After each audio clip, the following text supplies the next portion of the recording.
Hello বন্ধুরা, তোমরা কেমন আছো? আশা করি তোমরা ভালো আছো, সুস্থ আছো। আর তোমাদের ভালোবাসায় আমিও খুব ভালো আছি।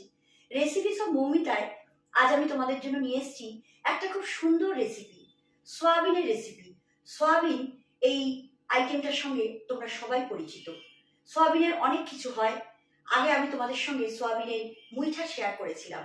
আজকে আমি তোমাদের সঙ্গে শেয়ার করব সয়াবিনের একটা খুব সুন্দর রেসিপি। রেসিপির নাম সোয়াবিনের মালাই কোপ্তা। তাহলে চলো শুরু করা যাক আজকের রেসিপি। বন্ধুরা, আমার আজকের রেসিপির জন্য যা যা লাগবে সেগুলো আগে আমি তোমাদের দেখিয়ে দিই। লাগছে কসুরি মেথি, টক দই, দুধ, এখানে দুধ জল মিক্সড করে নিতে হয়েছে, ময়দা, এটা আমি 3 টেবিল স্পুন নিয়েছি।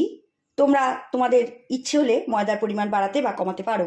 লাগছে গোটা গরম মশলা, অল্প একটু জয়িত্রী আর একটু মৌরি, কিশমিশ, গোটা কাঁচা লঙ্কা, আদা কাঁচা লঙ্কার পেস্ট, চালমগজ আর কাজু বাদামের মিক্সড, এটা আমি মিক্সার গ্রাইন্ডারে করে নিয়েছি, জিরে গুঁড়ো, ধনে গুঁড়ো, লঙ্কা গুঁড়ো, নুন, চিনি। নুন চিনিটা তোমরা তোমাদের আন্দাজ মতো দেবে। আমি 2 জায়গায় নিয়েছি। এখানে নিয়েছি জিরে গুঁড়ো, ধনে গুঁড়ো, লঙ্কা গুঁড়ো, নুন আর গোলমরিচ। তুমি দেখতে পাবে তোমরা কেন 2 জায়গায় নিয়েছি। আর এখানে আছে আজকের মেন ইনগ্রিডিয়েন্টস সয়াবিন। এটা আমি একটু হালকা গরম জলে ফুটিয়ে চিপে নিয়ে মিক্সার গ্রাইন্ডারে করে নিয়েছি। একদম মিহি হবে না, এরকম একটু দানা দানা মতো থাকবে, তা নাহলে টেস্ট আসবে না। আর এখানে আছে বয়েলড আলু। আমি এখানে 2টো আলু নিয়েছি। তোমরা চাইলে আলুর পরিমাণ বাড়াতেও পারো, কমাতেও পারো। আর লাগবে ঘি।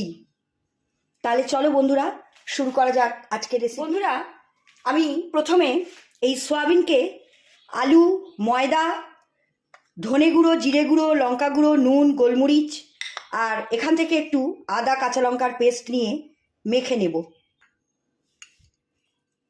এই সব কিছু আমি এর মধ্যে দিয়ে আমি এটাকে মাখবো। দেখো বন্ধুরা, আমি সয়াবিন, আলু, ময়দা, জিরে গুঁড়ো, ধনে গুঁড়ো, লঙ্কা গুঁড়ো, গোলমরিচ আর নুন সব দিয়ে আমি এখানে মেখে নিয়েছি। এবার আমি এখান থেকে একটা করে বল তুলব। তোমরা যদি মনে করো হাতে একটু তেল মাখিয়ে নেবে, নিতে পারো। বলের সাইজটা আমি এরম করছি, এর থেকে বেশি বড় করে না। তোমরা চাইলে করতে পারো। এর মধ্যে একটু ফুটো করে তোমরা একটা কিশমিশ দিয়ে দেবে, দিয়ে এইভাবে পাকিয়ে দেবে। এই দেখো, এরকমভাবে আমি বলগুলো করে নিচ্ছি। এর থেকে বড় এগুলো হয় না। তোমরা যদি চাইলে এর থেকে ছোট করতে পারো, বেশি বড় এগুলো করা যায় না। এরম সাইজ হলেই ভালো। এরমভাবে সব কটাকে করে নিতে হবে, হাতে একটু তেল মাখিয়ে নেবে। দেখো বন্ধুরা, আমি এইভাবে বলের মতো করে নিলাম। এবার আমি এগুলো ভাজবো। আমি গ্যাসের ওপর একটা কড়াই বসিয়েছি। কড়াইতে আমি হোয়াইট অয়েল নিয়েছি। আমি পুরো রান্নাটা হোয়াইট অয়েলেই করব। তেলটা আমার গরম হয়ে গেছে, গ্যাসের ফ্লেমটা আমি মিডিয়ামে করে দিলাম। এবার আমি একটা একটা করে তেলের মধ্যে এই সয়াবিনের বল,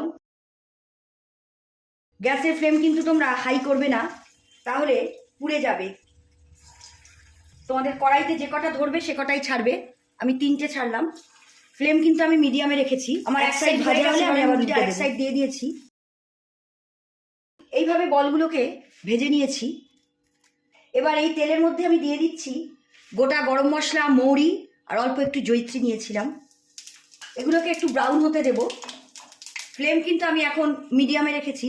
এলাচের মুখ তোমরা ফাটিয়ে দেবে। বন্ধুরা, এটা হালকা ব্রাউন হয়ে গেছে। এবার আমি এর মধ্যে অ্যাড করব জিরে গুঁড়ো, ধনে গুঁড়ো, চিনি, নুন আর রেড মির্চ। গ্যাসের ফ্লেম আমি এখন মিডিয়ামের থেকেও কমে করে দিলাম, তা নাহলে পুড়ে যাবে। এবার আমি এর মধ্যে অ্যাড করছি আদা কাঁচা লঙ্কা, যেটা আমি মিক্সার গ্রাইন্ডারে করে নিয়েছিলাম।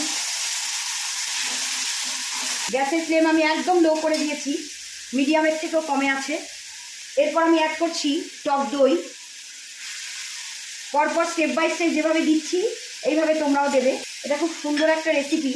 নিরামিষের দিনে এটা তোমরা বাড়িতে করে খাবে, খুব সুন্দর লাগবে খেতে। এই রেসিপিতে কিন্তু হলুদ ব্যবহার করা হয় না, তোমরা খেয়াল করবে আমি হলুদ কিন্তু দিইনি। এবার আমি অ্যাড করছি চালমগজ আর কাজু বাদাম, যেটা আমি মিক্সার গ্রাইন্ডারে করে নিয়েছিলাম। এই সব দিয়ে এবার আমি নাড়বো। গ্যাসের ফ্লেম কিন্তু আমি একদম লোতে করে দিয়েছি। 2-3 সেকেন্ডের জন্য এটাকে আমি একটু ফুটতে দেব। বন্ধুরা, এবার আমি এর ভেতরে অ্যাড করব হালকা করে একটু জল।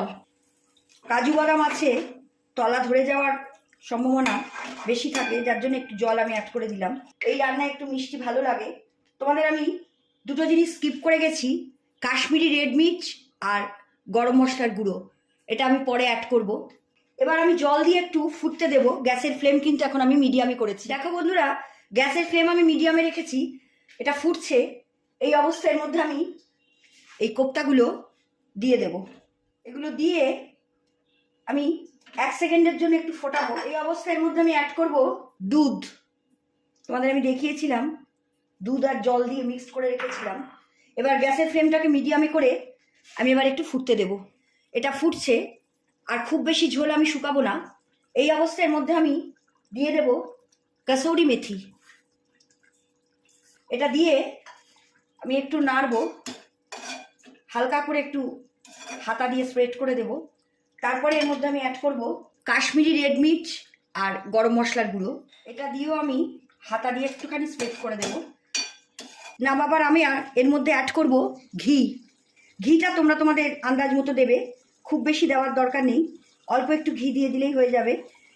কাজু বাদাম আছে, ঝোল এমনি টেনে নেবে, সেই জন্য আমি আর ঝোল শুকাবো না।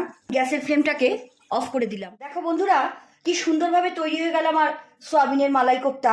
এটা খুব সুন্দর একটা রেসিপি। এটা তোমরা নিরামিষের দিনে বাড়িতে করে খাবে। এটা লুচি, পরোটা, রাইস সব কিছুর সঙ্গেই ভালো লাগে। নুন আর মিষ্টিটা তোমরা তোমাদের আন্দাজ মতো দেবে। এটা বাড়িতে অবশ্যই তোমরা ট্রাই করো। আমার আজকের রেসিপি এখানেই শেষ। তোমাদের যদি আমার আজকের রেসিপি ভালো লাগে, তোমরা আমার চ্যানেলটাকে লাইক কমেন্ট করো আর ফলো করো। তোমরা চাইলে আমার ইউটিউব আর ইনস্টাগ্রামেও ফলো করতে পারো। আমি আমার লিঙ্ক আমার প্রোফাইল ডেসক্রিপশন বক্সে দিয়ে দিয়েছি। তোমরা ইউটিউবে আমার চ্যানেলটাকে ফলো করলে অবশ্যই সাবস্ক্রাইব করো, আর পাশে থাকা বেল আইকনটা অন করো, যাতে নতুন রেসিপির নোটিফিকেশন তোমরা খুব তাড়াতাড়ি পেয়ে যাও।